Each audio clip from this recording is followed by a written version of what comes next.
744 ಜನ ರೈತರಿಗೆ 24,54,00,00,000 ಟ್ರ್ಯಾಕ್ಟರ್ ಸಾಲ ಮತ್ತು ಪೈಪ್ಲೈನ್ ಸಾಲ ಹಂಚಿದ್ದೇವೆ. ಅದೇ ಪ್ರಕಾರ 165 ಸಂಘಗಳಿಗೆ 22.89 ಕೋಟಿ ಗೋಡೌನ್ ಸಾಲ ವಿತರಿಸಲಾಗಿದೆ.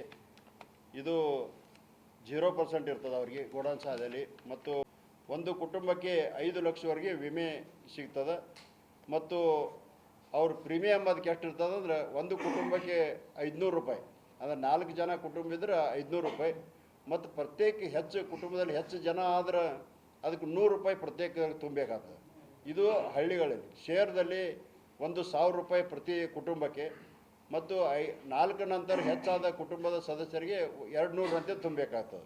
ಈ ಪ್ರಕಾರ ಪ್ರಶಸ್ತವಾಗಿ ಜಾರಿಗೆ ಬಂದ ಕಾರ್ಯಯೋಜನೆಗಳು 25 ಸಾಲದಲ್ಲಿ ಸುಮಾರು 8 ಹೊಸ ಶಾಖೆಗಳನ್ನ ನಾವು ಈಗಾಗಲೇ ಪ್ರಾರಂಭ ಮಾಡಿದೆವು. ಅಂದರೆ ಟೋಟಲ್ 112 ಶಾಖೆಗಳು ಅದು ಕೋರ್ ಬ್ಯಾಂಕಿಂಗ್ ಮುಖಾಂತರ ನಡೀತದೆ. ರಾಜ್ಯದಲ್ಲಿ ಪ್ರಥಮವಾಗಿ ನೀವೆಲ್ಲರೂ ಬಂದಿದ್ದೀರಿ, ಅಲ್ಲಿ ಉದ್ಘಾಟನೆ ಮಾಡಿದಂಥ 3 ಸ್ಕೀಮ್ಗಳು ಉದ್ಘಾಟನೆ ಮಾಡಿದ್ದೇವೆ. ಇರ್ತಕ್ಕಂಥ ನಮ್ಮ PKPS ಸೊಸೈಟಿಯ ಕಾರ್ಯದರ್ಶಿ ಮತ್ತು ಎಲ್ಲ ಸಿಬ್ಬಂದಿ ವರ್ಗದವರು 1 ಲಕ್ಷ ಪರ್ಯಂತ ಹೆಲ್ತ್ ಇನ್ಶೂರೆನ್ಸ್, 5 ಲಕ್ಷ ಪರ್ಯಂತ ಲೈಫ್ ಇನ್ಶೂರೆನ್ಸ್ ಮತ್ತು 15 ಲಕ್ಷ ಪರ್ಯಂತ ನಮ್ಮ ಆಕ್ಸಿಡೆಂಟಲ್ ಇನ್ಶೂರೆನ್ಸ್. ಈ ಪ್ರಕಾರವಾಗಿ ಸುಮಾರು DC ಬ್ಯಾಂಕಿನಿಂದ ಒಂದು 60% ತುಂಬಿ ಅವ್ರದ್ದು ಈಗಾಗಲೇ ನಾವು ವಿಮೆ ಸೌಲಭ್ಯವನ್ನು ಕೊಟ್ಟಿದ್ದೆವು.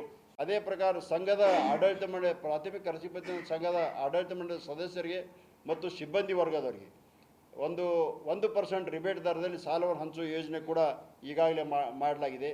ಮತ್ತು ನೀವು ಭಾಳ ಸಲ ಬಹುತೇಕ ಪ್ರೆಸ್ ಮೀಟ್ ಬಂದಾಗ ನೀವಿರ್ಬೋದು ಅಥವಾ ಕೆಲವೊಂದು ಯೂಟ್ಯೂಬ್ನಲ್ಲಿ ಭಾಳಷ್ಟು ಚರ್ಚೆಗೆ ಗ್ರಾಸವಾದಂಥ JN ಇನ್ಫ್ರಾಸ್ಟ್ರಕ್ಚರ್, ಅಂದರೆ ಜಯಶೀಲ್ ಶೆಟ್ಟಿಯವರು 130 ಕೋಟಿ 5 ಎಕರೆ ಮೇಲೆ ತೊಗೊಂಡಿರೋದು ಭಾಳಷ್ಟು ಒಂದು ವಿಷಯ ಆಗಿದೆ.